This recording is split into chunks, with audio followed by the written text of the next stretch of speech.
고린도전서 13장 1절부터 7절까지의 말씀입니다. 신약성경 279쪽인데요. 고린도전서 13장 1절부터 7절까지의 말씀 저와 한 절씩 교독하시겠습니다.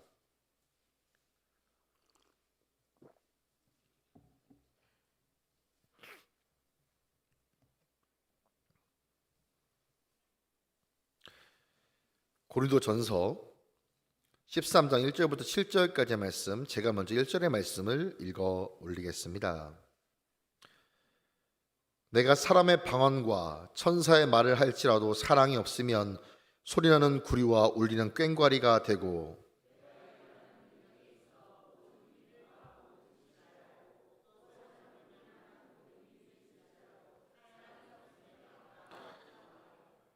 내가 내게 있는 모든 것으로 구제하고 또 내 몸을 불사르게 내줄지라도 사랑이 없으면 내게 아무 유익이 없느니라.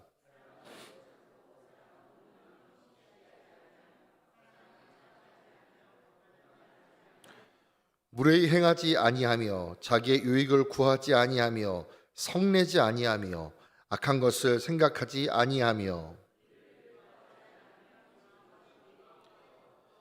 7절 같이 읽겠습니다. 시작. 모든 것을 참으며 모든 것을 믿으며 모든 것을 바라며 모든 것을 견디느니라. 아멘.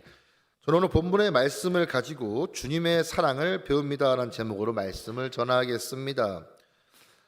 우리는 세상을 살게 되면서 롤모델이라는 사람을 정하는 경우가 있습니다. 내가 어떤 부분에 관심이 있는데 그 부분에 대해서 내가 참으로 배울 만한 사람이 있다면 우리는 그 사람을 닮고 싶어하는 마음을 가질 수가 있습니다. 우리는 그 사람을 가리켜서 나의 롤모델이라 이렇게 말하기도 합니다. 개인적으로 제가 봤을 때 우리 성도님들께서는 굉장히 이렇게 여러 가지 관심이 있으시지만 우리 성도님들 가운데는 스포츠에 관심 가신 분이 굉장히 많으신 것 같습니다. 특별히 제가 봤을 때는 이 탁구라는 종목과 이 축구라는 종목에 굉장히 관심을 많이 가지시는 것 같습니다. 제가 교역자실이 이제 2층에 있어가지고 토요일 아침에 뭐 설교 준비를 한다든지 공과를 준비하다 보면 갑자기 옆에 방에서 여러 가지 함성이 들립니다. 나이스! 아! 해가지고 제가 좀 놀래기도 하는데 그 소리를 들을 때마다 뭐 그럴 수 있다. 성도님들 참 이 시간들을 통해서 얼마나 스트레스를 푸실까. 나이스 소리가 클 때마다 저는 생각합니다. 성도님 많이 힘드셨구나 이번 주에. 그리고 막 이렇게 하실 때마다 스트레스를 푸실 수 있다 얼마나 참 감사한가 하면서 참 우리 교회가 이렇게 스포츠를 교회 안에서 즐길 수 있는 것 자체가 참 감사하다는 생각을 많이 합니다. 성도님도 이 탁구 치실 때에도 아마 롤모델들이 있으실 겁니다. 내가 저분의 이 스매싱을 배워야 될 텐데, 내가 저분만큼만 되면 정말 좋겠다. 내가 아직은 저 정도 실력을 갖추지 못했지만 내가 좀 따라가면 얼마나 좋을까라면서 이렇게 어떤 분을 정해놓고 연습을 하신 경우가 있을 겁니다. 이런 것을 롤모델을 정했다고 우리 말하죠. 성도님들, 그런데 이런 원리는 우리들의 스포츠나 여러 가지 부분에서도 당연히 적용할 수가 있겠지만 우리들의 신앙생활에서도 분명히 적용할 수 있다고 저는 믿습니다. 그렇다면 우리 모든 사람들의 신앙생활 하시는 모든 분들의 롤모델은 과연 누구일까요? 아마 대부분의 분들이 예수님입니다 이렇게 말씀하실 거라고 저는 믿습니다.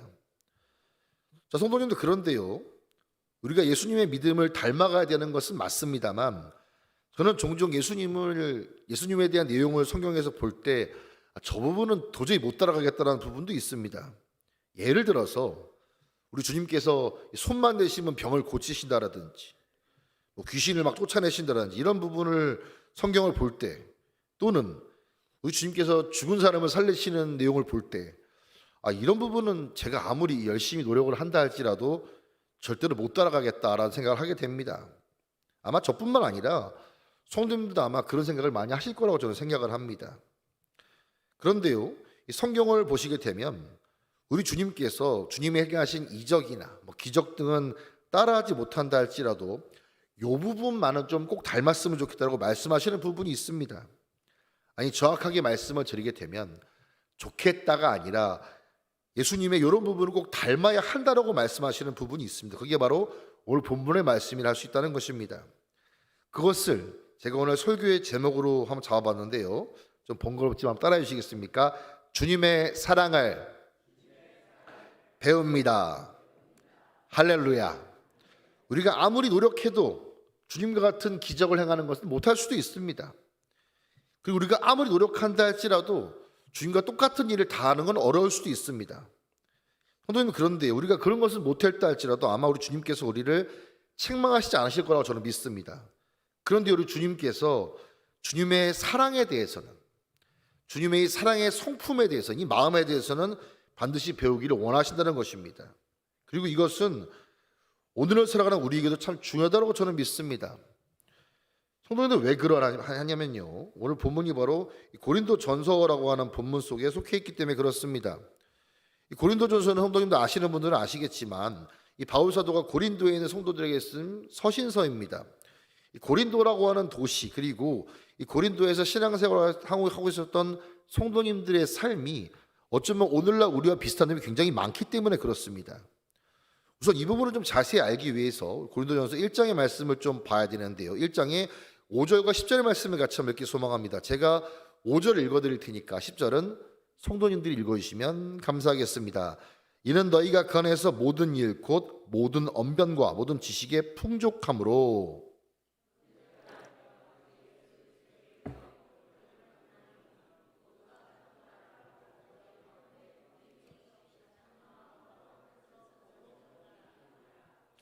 아멘. 이 5절과 10절 말씀을 보시게 되면 당시에 고린도 교회의 성도들이 참 잘했던 것과 또 부족했던 것이 무엇인지를 잘 가르쳐 줍니다. 우선 1절의 말씀, 5절의 말씀을 보시게 되면 잘했던 것이 무엇이겠습니까? 이 고린도 교회 성도들은 여러 가지 신앙생활하기 어려운 환경이 있었음에도 불구하고 이 성경에 대한 지식이 굉장히 탁월했던 것을 알 수 있습니다. 이렇게 말씀하지요. 이는 너희가 그 안에서 모든 일 곧 모든 언변과 모든 지식에 풍족하다. 여기서 말하는 모든 언변과 모든 지식의 풍족함은 단순히 공부를 많이 했다 이런 것이 아니라 하나님의 말씀에 대한 나름대로의 지식이 풍부했던 것을 말씀드린다고 저는 믿습니다. 사실 이것이 어쩌면 오늘 우리가 살아가는 이 시대와 비슷한 부분이라 할 수도 있을 것입니다. 성도 여러분 잘 아시는 것처럼 어쩌면은 제가 봤을 때 요즘 시대만큼 우리가 성경을 배우기가 참 좋은 시대가 또 있을까라는 생각을 많이 하게 됩니다. 그리고 또 하나는 이 대한민국만큼 어쩌면은 성경의 지식을 배우고 싶고 좀 잘 알고 싶다면 알 수 있는 나라가, 좋은 나라가 또 어디 있을까라는 생각을 하게 됩니다. 성도님도 왜 그럴까요? 너무나 잘 아시는 것처럼 이 대한민국, 우리가 살아가는 이 나라의 특징이 있다면 세계에서 가장 빠른 속도로 자랑하는 인터넷이 있는 나라입니다. 그리고 어디를 가도 요즘은 웬만한 곳에 다 가도 이 와이파이가 다 터지기 때문에, 그리고 핸드폰이 다 너무나 좋지 않겠습니까? 마음만 먹으신다면, 성도님들 마음만 먹으신다면 사실은 교육제에 버금가는 신학 지식들 2년 정도면 다 습득하실 수가 있습니다. 뭐 헬라어, 히브리어, 무슨 신학의 여러 가지 부분들 마음만 먹으시면, 요즘은 또 뭐까지 나오냐면은 또 이렇게 요즘 젊은 친구들은 쇼츠라고 해가지고 긴 걸 싫어해요. 좀 긴 걸 싫어하기 때문에 이렇게 줄인 걸 좋아합니다. 신학적인 내용들, 뭐 설교에 대한 내용들 이렇게 줄여가지고 올려줍니다. 2분짜리, 5분짜리. 사실 금방 듣지 않겠습니까? 그런 거 열심히 들으시면은 성도님들이 마음만 먹으시면 정말 많은 지식을 배우실 수 있습니다. 고린도 교회 성도님들과 오늘날 살아가는 한국교 성도님들의 공통점이 있다면 말씀을 배우기가 참 좋았다, 아니 말씀을 많이 안다라고 말씀드릴 수 있다는 것입니다.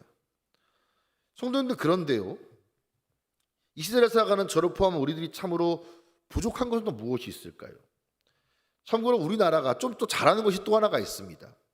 물론 과거에 비해서 많이 약해지겠지만 그래도 전 세계에 있는 성도님들, 그러니까 뭐 여러 나라의 교회들이 있지 않겠습니까? 일본의 교회도 있고 미국의 교회도 있고, 예전에 저희가 비전팀 갔던 싱가포르도 교회가 있습니다.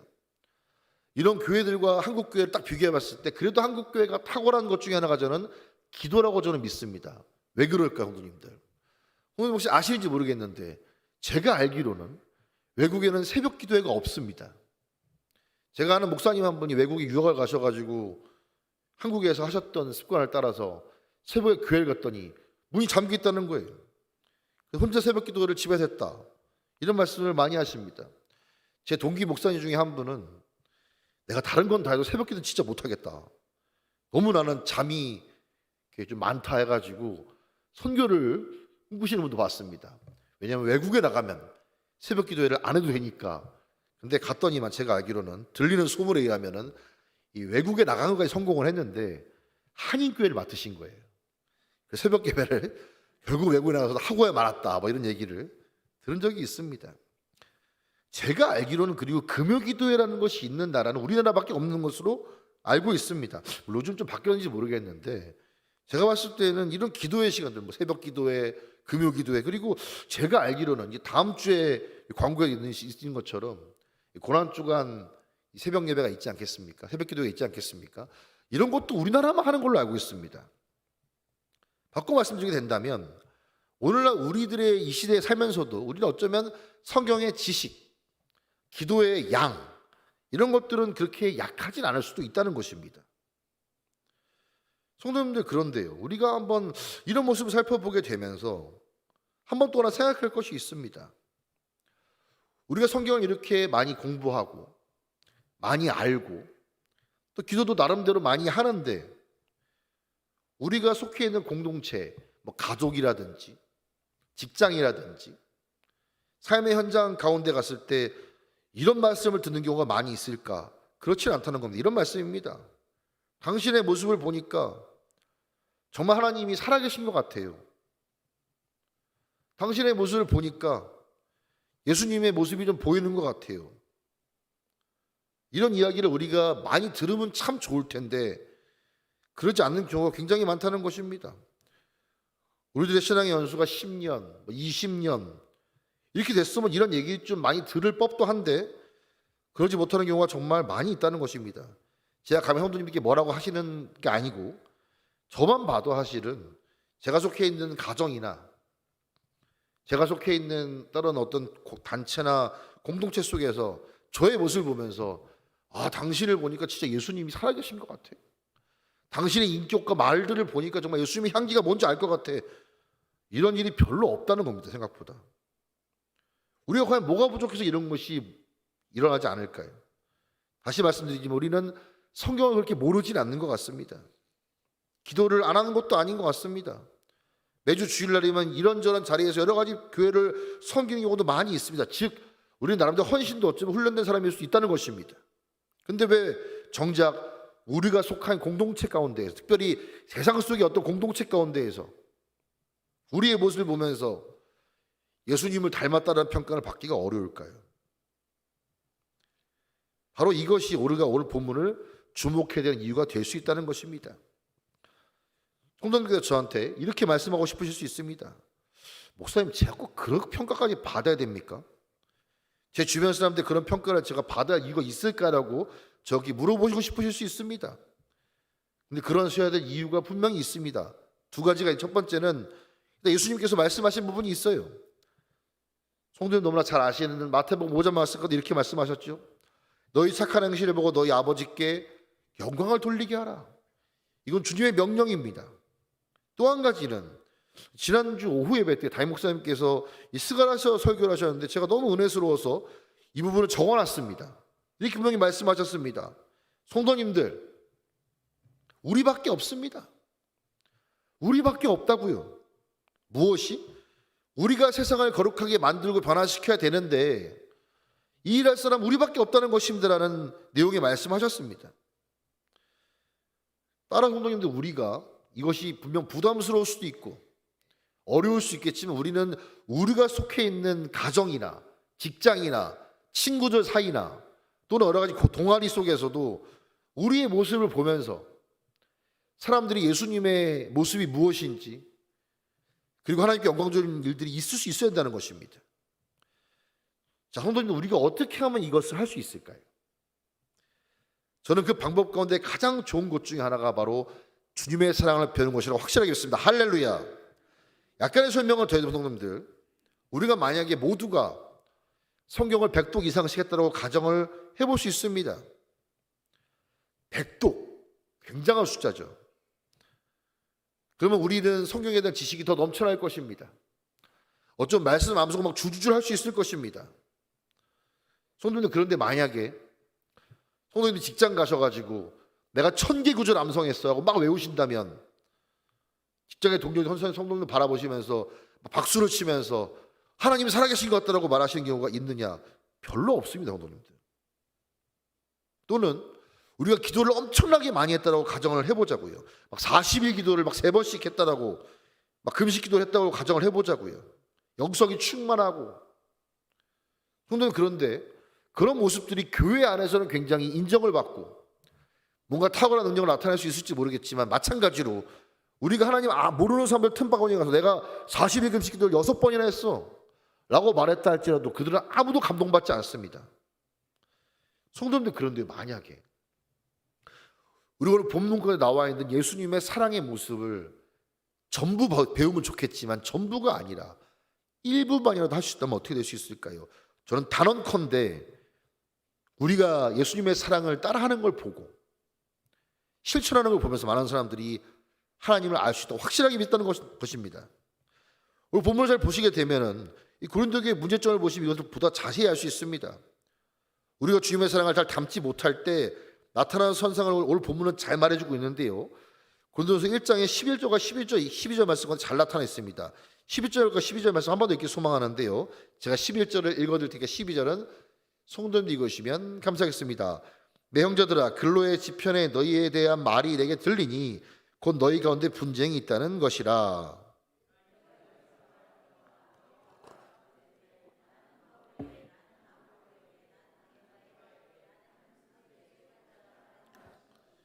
아멘. 우리가 성경에 대한 지식이 탁월하고 영성이 충만하다 할지라도 주님의 사랑에 대한 모습을 알지 못한다면, 아니 그것을 머리로는 알겠지만 내 가슴에는 없고 내가 실천하는 것이 없고 나의 말이나 인격 가운데 그걸 드러나지 못한다면 어떤 일이 벌어진다는 것입니까? 일단 인간과의 관계에서 갈등이 벌어진다는 것이에요. 고린도 교회를 좀 자료를 보니까 여러 가지 내용들이 있는데 학자마다 차이가 있지만, 일단 이 고린도 교회가 참 괜찮은 교회였음에도 불구하고 큰 단점이 한 가지 있었다고 합니다. 그것이 무엇이냐? 오늘 본문과 나오지, 방금 읽은 말씀이 나왔지만 서로 무리짓는 경우가 많이 있었다는 것입니다. 나는 바울파요, 나는 아볼로파요, 나는 게바파요, 이렇게 서로 끼리끼리 뭉치는 것이 많이 왔다는 것이에요. 뭐 여기까지는 그래도 그냥 그러려니 할 수 있는데, 중요한 거는 서로 이렇게 당을 지은 이후에 당끼리 알게 모르게 경쟁을 많이 했다는 것입니다. 마치 이런 것이 있었다는 것이에요. 예를 들어서 어떤 파가 방언을 열심히 말합니다. 근데 어떤 파는 방언을 못해요. 그럼 방언을 잘하는 파가 방언을 못하는 파한테 이렇게 얘기한다는 것입니다. 아이고 참, 방언도 못하는 주제에 창피하지도 않소? 이렇게 얘기한다는 겁니다. 그러면 이제 또 다른 파는 또 다른 걸 좀 잘하는 파가 있다는 것이에요. 성경을 많이 안다라, 암송을 많이 안다라. 그러면 또 이 다른 파랑 또 말한다는 것입니다. 아이고 참, 방언만 잘하지 뭐 말씀을 압니까? 예? 그러니까 이단으로 가는 거 아닙니까? 뭐 이렇게 말한다는 것입니다. 서로 이렇게 파당을 짓는 것을 넘어서서 나중에는 서로가 서로를 막 경쟁하고 서로가 서로를 막 미워하고 멀리하고 이런다는 것이에요. 그리고 이건 학자들마다 차이가 좀 있습니다만 나중에는 어떤 일까지 벌어지냐면은 서로 이제 힘을 키워가는 것입니다. 교회 안에서 바울파가 더 많아져야지, 게바파가 더 많아져야지, 막 이러면서 보이지 않는 알력 다툼을 한다는 것이에요. 성도님께서 저한테 또 이렇게 말씀하고 싶으실 수 있습니다. 목사님, 그 우리 교회랑은 상관없는 얘기입니다. 목사님 아시겠지만 우리 교회는 분열하지 않아요. 얼마나 사이가 좋은데요.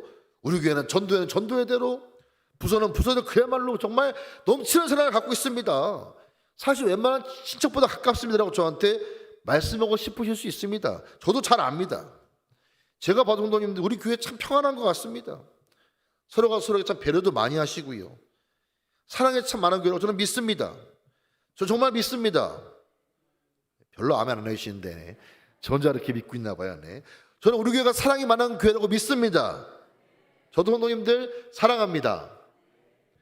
성도님, 그런데 우리 교회가 이렇게 평안하고 서로 사랑하는 건 참 좋습니다. 그런데 제가 방금 말씀드린 것처럼 우리가 속해 있는 공동체, 가족이라든지, 물론 가족이 다 믿는 경우도 좀 다르겠지만 가족 가운데 믿지 않는 사람, 믿지 않는 가정 가운데 내가 혼자 믿는다든지, 또는 이것보다 아마 직장이 대부분 그러실 겁니다. 직장에 가시면 믿는 분들은 별로 안 계시고 믿지 않는 분들 많이 계실 거예요. 그러면 내가 믿지 않는 저 무리들 가운데 들어가 있는데 그 공동체 가운데 정말 이렇게 사랑이 넘치고 나로 인해서 평안이 넘쳐나는가? 그것은 참 어려운 일이라는 것입니다. 다시 말씀드리면 성도님들만 그런 것이 아니라 저는 저의 모습만 봐도 사실 그럴 때가 참 많이 있습니다. 특히 오늘 본문 가운데 보시게 되면은 주님께서 말씀하신 이 사랑에 대해서 설명하는 부분이 이제 오늘 본문에 나오는데 뭐 뒤까지 갈 필요도 없이 13장 4절을 말씀한 바도 성도님들 굉장히 많은 내용을 가지고 있습니다. 다음과 같이 나와 있죠. 사랑은 오래 참고 사랑은 온유하고 시기하지 아니하며 사랑은 자랑하지 아니하며 교만하지 아니하며 이렇게 말씀하고 있습니다. 우리가 보통 사랑이라고 한다면 내가 자연스럽게 사랑하는 사람을 떠올리기 쉽습니다. 내가 사랑하는 배우자, 내가 사랑하는 자녀, 내가 사랑하는 친구, 내가 교회 사랑하는 우리 교회 권사님들, 장로님들, 집사님들 이런 분들 떠올리기 참 쉽습니다. 성도님들. 그러면서 13절의 말씀을 보면서 이런 사랑 나는 실천하고 있어. 너무 쉽지 라고 생각할 수 있는 성도님들 그거는 좀 다르게 생각했다는 것입니다. 다르게 생각할 필요가 있다는 것입니다. 우리 주님께서 원하시는 사랑의 모습은 그런 것도 물론 있을 수가 있습니다만 그게 전부가 아니라는 것이에요. 역시나 마태복음 5장을 보시게 되면 성도님들 너무나 잘 아시는 말씀이 나와 있습니다. 너희가 너희를 사랑하는 자를 사랑하면 무슨 상이 있으리요? 그 다음 말씀이 참 주님의 말씀 참 날카로워요. 세리도 이같이 하지 않느냐? 우리가 자연스럽게 사랑할 수 있는 사람들, 배우자, 자녀, 나랑 마음 맞는 성도님들 이런 사람들 사랑한다면 그게 뭐가 대단한 거냐? 누구나 다 하는 거 아니라고 말씀하셨다는 것이.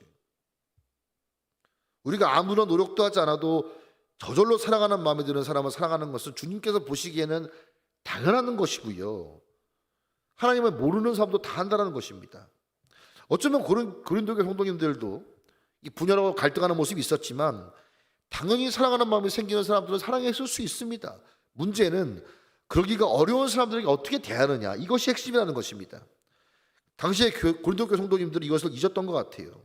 더 심각한 문제, 성도님들, 우리가 지식을 많이 배우고 기도를 많이 하고 헌금을 많이 하고 헌신을 많이 한다 할지라도 우리가 주님의 이 사랑을 잊어버린다면, 아니 잊어버린다고라기보다는 알고 있는데 실천하지 못한다면 주님께서 우리에게 주시는 평가가 훨씬 더 냉정하다는 것입니다. 정확히 말씀드리게 되면 오늘 본문은 바울 사도가 썼지만 잘 아시는 것처럼 바울 사도 개인의 의견이 아닙니다. 주님께서 바울 사도의 손을 통해서 주님의 마음을 전하신 것이지요. 근데 우리가 만약에 너무나 많은 일을 한다 할지라도 이 사랑을 잊어버린다면 주님은 우리를 다음과 같은 평가하신다는 것인데 그게 13장 1절 2절 말씀 가운데 있습니다. 제가 읽어드리겠습니다. 내가 사람의 방언과 천사의 말을 할지라도 사랑이 없으면 소리나는 구리와 울리는 꽹과리가 되고 내가 예언하는 능력이 있어 모든 비밀과 모든 지식을 알고 또 산을 옮길 마다 모든 믿음이 있을지라도 사랑이 없으면 내가 아무것도 아니요. 제가 이 말씀을 보는데 참 정신이 번쩍 들었습니다. 성도는 왜 그럴까요? 일단 목사로 살아가는 저에게 가장 사모하는 능력이 오늘 말씀 가운데 있기 때문입니다. 제가 가장 사모하는 능력이 무엇일까? 1절 가운데 있습니다. 사람의 방언. 여긴 별로 관심이 없습니다. 근데 그 다음에 저는 정말 관심이 많습니다. 무엇일까요? 내가 천사의 말을 할지라도. 제가 오늘도 지금 설교를 하고 있습니다만 성도님들 목회자한테 제일 원하는 능력이 무엇일까요? 말하는 능력입니다. 설교를 더 잘할 수 있으면 얼마나 좋을까? 이 설교의 능력이 나타나면 얼마나 좋을까? 이런 생각 정말 많이 하게 됩니다. 자, 성도님들께는 1년에 한 달에 2번 정도 이렇게 장년 성도님들께 말씀을 전하지만 중고등부 친구들한테는 매주마다 말씀을 전합니다. 요즘 제가 제 거울을 보면서 이렇게 머리를 감을 때마다 느끼는 것이 있습니다. 탈모가 빨라지는 것 같아요. 제 정수리가 이렇게 아내가 얼마 전에 저를 보더니만 되게 슬퍼하면서 그래서 왜 무슨 일이야? 그랬더니만 당신 머리가 어떤데? 정수리가 너무 비었어. 네, 이렇게 얘기를 하는데 원인이 무엇일까? 물론 유전적인 원인도 있습니다만 제가 봤을 때는 이 아이들한테 말씀 전하기 너무 힘들어요. 네. 왜냐면 우리 중고등부 친구들은 말 그대로 청소년들이고요. 성도님도 아시겠지만 저도 이제 중년의 아저씨인데, 이런 중년 아저씨가 아이들한테 말씀을 전하려고 하면은 정말 고민을 엄청나게 많이 해야 됩니다. 그래서 안 되는 개그도 하는데 역시는 안 됩니다. 그래가지고 아이들이 참 목사님 애는 쓰시는데 재미는 진짜 없네요. 저한테 이렇게 말해주고, 제가 딸한테 한번 상담을 했습니다. 제 딸이 이제 초등학교 6학년이니까 그래도 중고등부 친구들 막 연령이 비슷하잖아요. 그래서 물어봤어요. 진지하게. 딸아, 아빠 고민이 있다. 뭔데? 아빠가 설교 준비를 열심히 하는데 애들이 너무 재미없어 한다. 어떻게 하면 될까 했더니만 명쾌한 답을 줬습니다. 아빠, 좋은 방법이 있어. 뭔데? 빨리 끝내. 네. 그래서 빨리 끝내려고 하는데 또 그것도 잘 안 돼요. 또 나이가 드니까 말이 길어지는지. 근데 이런 말씀을 볼 때 내가 천사의 말을 할 수 있으면 얼마나 좋을까. 내가 설교를 하면 막 그 설교가 너무 달콤하고 너무 재밌고 너무 은혜스러워가지고 우리 아이들이 게임하는 것보다 더 재밌을 수 있으면 얼마나 좋을까. 그러면 중고등 많아서 부흥될 것인데 라고 생각을 합니다. 근데 뭐 방금 말씀드린 것 천사의 말은커녕 정말 쉽지 않죠. 성도는 그런데 오늘 말씀을 보게 되면 제가 그런 능력도 없지만 설령 그런 능력을 가졌다고 할지라도 사랑이 없다면 뭐라는 것입니까? 아무것도 아니라는 것이. 제가 5,000명, 10,000명 감동시키는 설교자가 된다 할지라도 주님께서 말씀하시는 이 사랑의 마음이 없다면, 제가 이것을 실천하지 못하고 머리로만 알고 잊어버리고 산다면 성도님들 시끄러운 꽹과리, 좀 심하게 말씀드리면 그냥 쓰레기라는 겁니다. 우리들이 하나님께 많은 시간을 드리고 많은 말씀을 익히고 많은 헌신을 한다 할지라도 오늘 본문에 말씀하고 있는 이 사랑을 우리가 배우지 못한다면 이전의 말씀처럼 우리 모두가 어쩌면 아무것도 아닌 사람이 될 수도 있다는 것입니다. 반대로 말씀드립니다. 성도님들과 제가 연약하고 부족한 부분이 많이 있지만 오늘 본문이 말씀하고 있는 이 사랑을 우리가 정말 마음에 품을 수만 있다면, 다 따라할 수는 없을지라도 한 일부라도 할 수 있으시라면 성도님들 확실합니다. 저도 더 좋은 목사가 될 것이고 성도님들도 더 좋은 장로님, 권사님, 집사님, 성도님 되실 줄 확실하게 믿습니다. 할렐루야. 소망하는 것이 있다면요, 꼭 그런 모두가 되시기를 간절히 소망하겠습니다. 주님께서 이렇게 사랑을 강조하신 이유가 또 하나가 있는데 그 이유가 7절에 나와 있습니다. 7절 말씀 같이 한번 읽어볼까요? 7절의 말씀 같이 한번 읽겠습니다. 7절의 말씀 함께 읽겠습니다. 시작.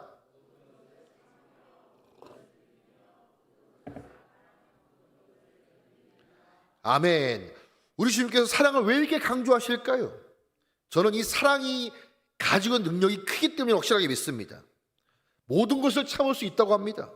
모든 것을 믿을 수 있다고 합니다. 모든 것을 바라고 또 모든 것을 견디느니라. 이런 엄청난 능력이 성경의 말씀을 많이 하는 것만 있는 것이 아니라, 우리가 기도를 많이 할 때 나타나는 것이 아니라, 우리가 정말 주님의 사랑을 배울 수 있고 실천할 수 있고 품을 수 있다면 그렇게 할 수 있다고 말씀하겠다는 것입니다. 개인적으로 이 말씀을 묵상하는데 가장 많이 떠오르는 말씀이, 그 상황이 바로 저는 이 부부 사이였었습니다. 참 부끄러운 얘기인데 오늘 부끄러운 얘기 참 많이 하네요. 저도 제 아내를 많이 사랑합니다만 의도치 않게 갈등을 겪는 경우 솔직히 있습니다. 목회자의 가정이지만 늘 막 사랑이 넘쳐서 여보 너무 좋아, 정말 어떻게 당신이 내 아내고 내 너무 예뻐 죽겠다, 그냥 아주 막 그냥 당신이 향한 나의 사랑 무조건이야, 이러지 않습니다.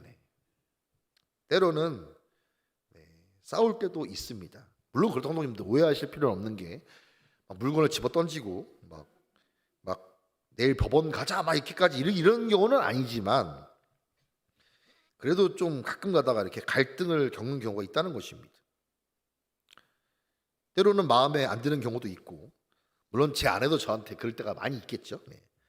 때로는 감정이 상해서 부정적인 마음이 가득할 때도 있습니다. 성도님들 어떠신지 모르겠습니다만 저는 저희 부부는 그럴 때도 종종 있는데요, 저는 그런 일 겪을 때마다 이런 생각을 합니다.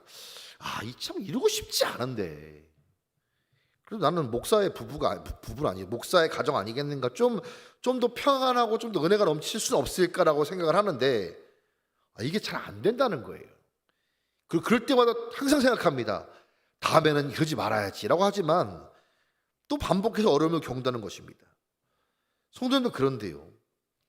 오늘 말씀을 제가 가만히 묵상하다 보니까 우리 주님께서 이 말씀하신 이 말씀 가운데 답이 있다는 것입니다. 우리 주님께서 가르쳐주신 사랑의 첫 번째 모습이 무엇일까요? 13장 4절에 첫 번째 부분 이렇게 나와 있습니다. 사랑은 뭡니까? 오래 참는 거다. 제가 제 자신의 모습을 가만히 보다 보니까 제 아내와 갈등을 겪는 이 가장 큰 이유 중에 하나가 오래 참지 못할 때 많았다는 것이. 그리고 우리 주님에 대한 사랑의 내용을 보면 답이 명확합니다. 5절에 뭐라고 나왔습니까? 무례히 행하지 않는다. 자기의 유익을 구하지 않는다. 우리가 살면서 일으키는 갈등들, 그것이 부부관계이든 부모 자식 간의 관계이든 직장 동료와의 관계이든 간에 제가 오늘 말씀을 가만히 묵상해 보니까 성도님들 10가지 중에 8가지는 다 여기에 들어간다는 것입니다. 오래 참지 못하기 때문에, 무례히 행하기 때문에, 나의 유익을 너무 구하다 보니까 이 갈등이 벌어진다는 것이에요. 성도님들은 어떠신지 모르겠지만 저는 아내랑 종종 이렇게 다투고 나서 제가 무슨 말인지 되돌려보게 되면 이런 말 제일 많이 했습니다. 여보, 당신은 왜 이걸 이해를 못 해주는 거야? 여보, 나한테 좀 맞춰주면 안 될까? 이런 말 제일 많이 했던 것 같아요. 그런데 가만히 생각해 보게 되면은 이게 간단한 것 같은데 이 갈등, 이거 하나 왜 나를 이해해주지 못하는 거야? 왜 나를 받아주지 못하는 거야? 이거를 못해가지고 갈등이 벌어진다는 것입니다. 바꾸고 말하면 이 본문 말씀을 비유해 봤을 때 상대방을 나한테 맞추려고 하다 보니까 상대방의 행동, 상대방의 말, 상대방의 습관을 내 기준에서 받아들이려고 하다 보니까 이게 문제가 된다는 것이에요. 이게 갈등의 불씨가 되고 이것이 그냥 잘 해결되면 다행인데 이것이 크게 번지게 되면은 문제가 커지는 경우도 있다는 것입니다. 사실 이게 뭐 부부 사이에만 있는 문제가 아니겠습니다, 성도님들. 아시는 것처럼 직장의 동료라든지 특별히 우리가 가장 하나님께 영광을 잘 돌려야 되는 직장 같은 데에서 벌어지는 갈등 대부분 이런 것입니다. 이렇게 말할 때 보통 문제가 심각해지죠. 당신 대체 왜 그래야 돼? 당신 대체 왜 그 모양이야? 당신이 왜 그렇게밖에 못해? 사실 우리가 살면서 겪는 인간관계의 출발점은 한 10개 중에 8개는 다 여기 들어간다고 할 수 있다는 것입니다. 손님들 그런데요. 우리 주님은 오늘 말씀 가운데 분명히 말씀하십니다. 우리 주님께서 우리한테 원하시는 사랑의 모습은 그런 게 아니라는 것이에요.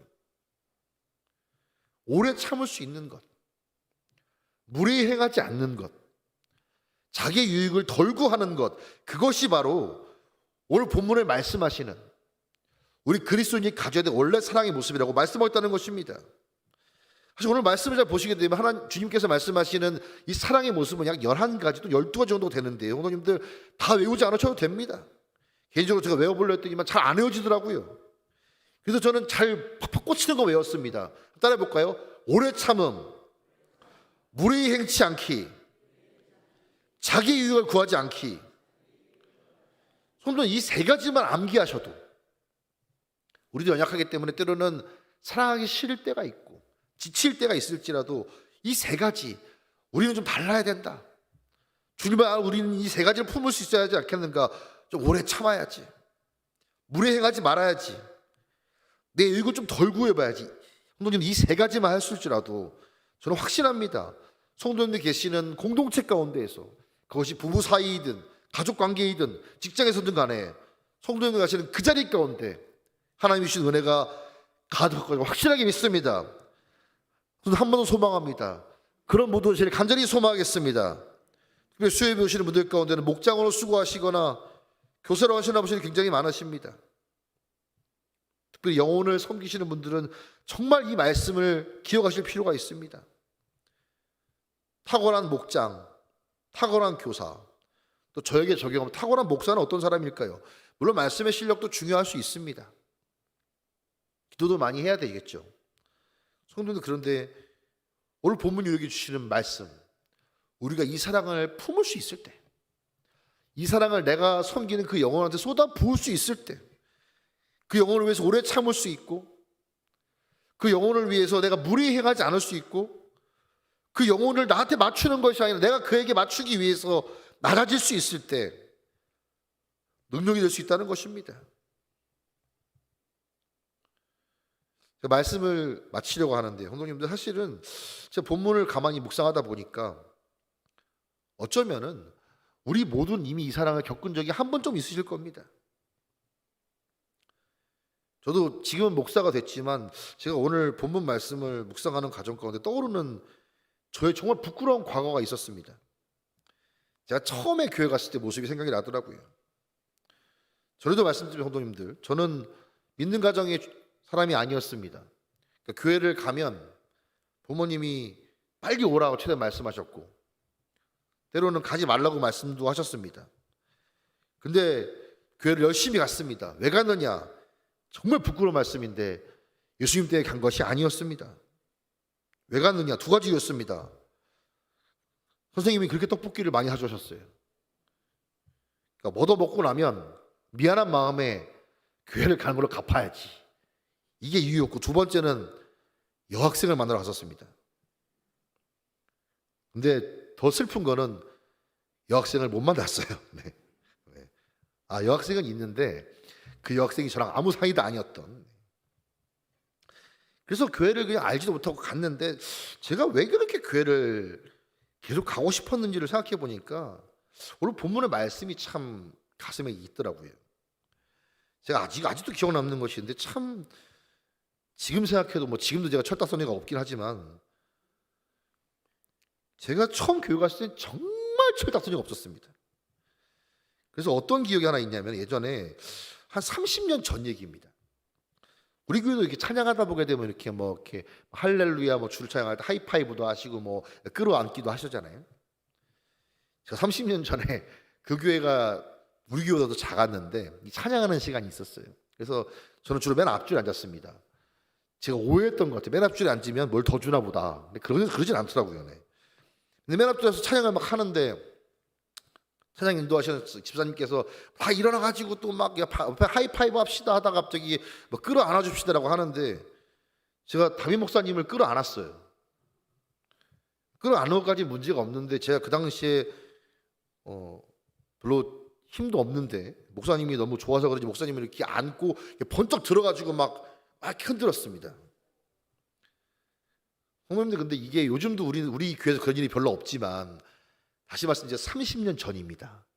30년 전에는 담임 목사님이 이렇게 번쩍 끌어안고 들고 이렇게 굉장히 좀 이게 신뢰가 되는 행동이 있었던 분위기였는데, 저는 그걸 몰랐어요. 근데 지금부터가 중요해요, 성도님들.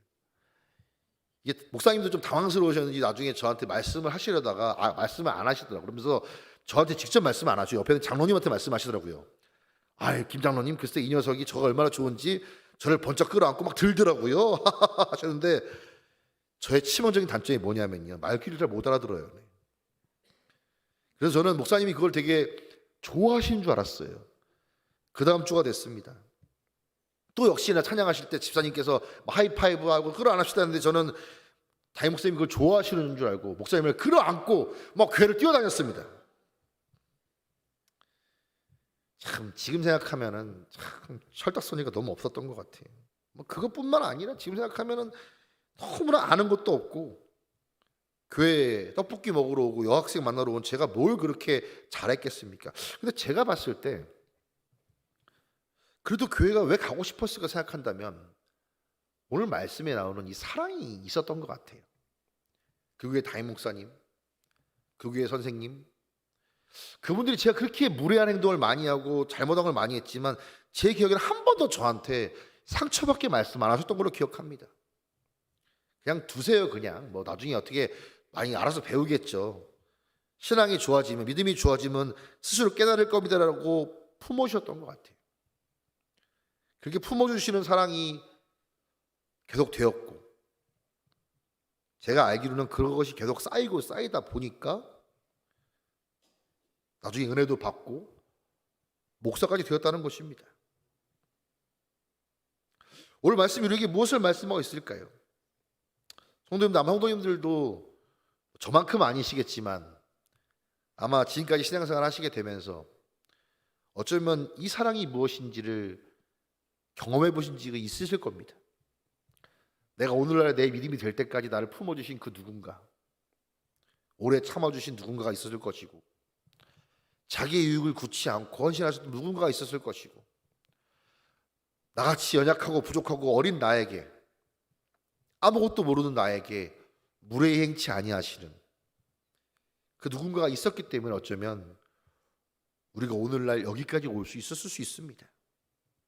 성도님, 그렇다면 우리가 오늘을 살아가면서 이 사랑을 우리가 마음에 품고 실천할 수 있다면 어떻게 될 수 있을까요? 확실하게 믿습니다. 성도님들이 속한 자리에서 더 크게 하나님께 영광을 돌릴 수 있을 것이라고 저는 확실하게 믿습니다.